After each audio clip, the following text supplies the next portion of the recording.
Je vais te citer pêle-mêle des médias ou des genres journalistiques existants et tu vas me dire rapidement si tu es pour ou contre et surtout pourquoi. Alors, le journalisme citoyen. Le journalisme citoyen, c'est un pléonasme quelque part. Le journalisme citoyen, on est citoyen en tant que journaliste, c'est-à-dire qu'on est justement, on rend compte de la société. Un journaliste est forcément citoyen, un citoyen n'est pas forcément journaliste. Mais le journaliste citoyen, c'est-à-dire que dans son approche en tant que journaliste, on doit avoir une approche en tant que journaliste citoyen. Donc oui, c'est de toute façon impossible d'être le contraire, d'être autre chose.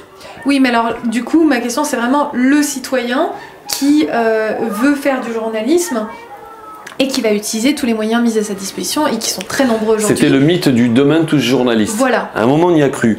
Sauf qu'on s'est rendu compte que ceux qui se sont mis à être journalistes, donc c'était des citoyens qui ont voulu jouer les journalistes, ils l'ont fait à plein temps et donc sont devenus journalistes. Voilà. Et donc c'est des journalistes. Donc c'est plus celui qui maintenant fait ça parce qu'il est prof et qui de temps en temps fait un petit truc, c'est pas un journaliste, il se fait plaisir, fait un petit blog, mais les blogs ça a chuté maintenant, c'est terminé, sauf les blogs qui aujourd'hui sont des blogs qui sont proches de médias, quoi. Donc c'est devenu des journalistes. Là aussi il faut débat qui n'existe pas, le journalisme c'est un métier à part entière, ne serait-ce que parce que pour avoir de l'information, la contrôler, la recouper, eh bien il faut le temps de le faire, il faut avoir les connaissances, non pas qu'on soit géniaux, c'est pas ça, mais il faut avoir les connaissances des uns des autres, des réseaux de contacts qui font que c'est le boulot de journaliste. Twitter. Moi Twitter, je trouve que c'est l'outil pour les journalistes par excellence. C'est-à-dire que le retweet, c'est on cite la source. La photo te permet justement d'être l'illustration. Le temps réel, enfin la proximité là est très proche avec le temps réel et la géolocalisation te permet de dire voyez là moi je suis là, c'est ça. Donc c'est vraiment techniquement un truc de journalisme pur maintenant avec un usage contrôlé. J'ai moi-même fait des bêtises avec Twitter, il faut prendre son temps, il faut ne pas essayer d'être le premier. Moi, je trouve que c'est quelque chose de très positif. Tu es pour, mais on fait attention. Toujours pareil, je suis pour boire du champagne, mais si tu en bois trop, tu vas le payer un moment. La caméra cachée. Alors moi, je ne suis pas caméra cachée, je ne suis pas micro-trottoir. C'est quelque chose qui me plaît pas beaucoup, parce qu'on crée l'infraction quelque part, on crée le truc. Et puis en plus, souvent la caméra cachée, c'est juste une mise en scène de quelque chose qui n'a aucune importance. C'est-à-dire que maintenant, quand on a une caméra cachée qui bouge avec du flou et où on met en sous-titre ce que dit le bonhomme alors qu'on l'entend très bien, ça donne l'impression que le type est un salopard et que ce qu'il nous dit c'est scandaleux. Et quand on a plus d'attention, on se rend compte qu'en fait c'est d'une banalité affligeante et que c'est ce qu'on connaît nous-mêmes quand on rentre chez les commerçants la plupart du temps et qu'on n'y apprend rien. Souvent c'est une mise en scène du vide. C'est le journaliste n'a pas eu le temps ou n'a pas les compétences ou le sujet n'est pas bon, fait que il n'y a rien à dire. Donc on met en scène le vide en mettant ces vieux trucs là, ce flou, l'image moche. L'image moche c'est bien pour faire réaliste. Mise en scène.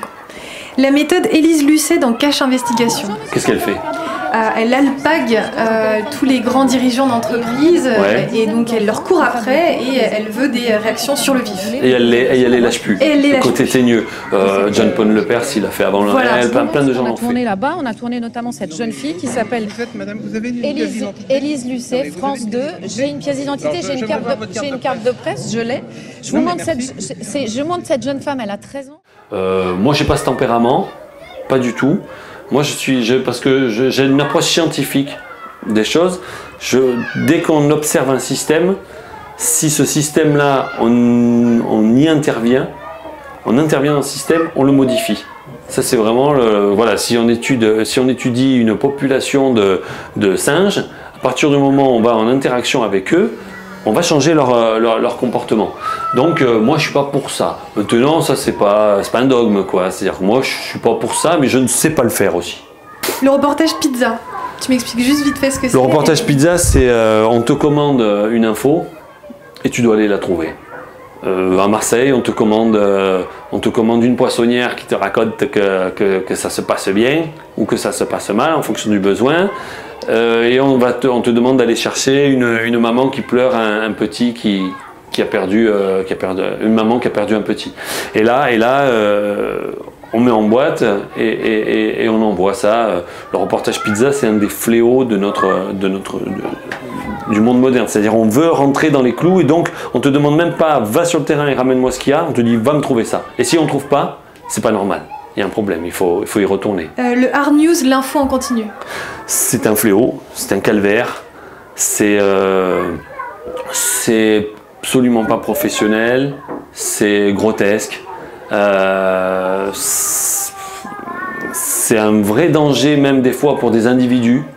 Hein, on l'a vu récemment, c'est un vrai problème, c'est là aussi des marchands de vide et donc pour vendre de vide, on est obligé d'avoir un packaging énorme. Pour côtoyer des gens qui sont à BFM Télé ou iTélé, ils sont très malheureux et en plus ils ont des conditions de travail très très compliquées où il faut qu'ils trouvent des infos mais tout en filmant, mais tout en étant déjà sur une autre info, donc en fait ils se contentent de demander aux confrères ce qu'ils ont et ils construisent vite fait une info avec 3 confrères. Non, c'est vraiment ce qui se fait de pire actuellement et c'est assez dramatique, quoi. C'est assez... Le journalisme gonzo à la Hunter Thompson dans le côté très... Moi j'aime bien le journalisme gonzo tout en sachant très bien que tu ne touches qu'une partie de personnes, un lectorat vraiment limité et à la rigueur c'est plus ludique qu'autre chose. Moi-même j'ai des projets d'en faire mais je sais très bien qu'on est lu par quelques bonhommes qui ça fait rire, quoi. Voilà.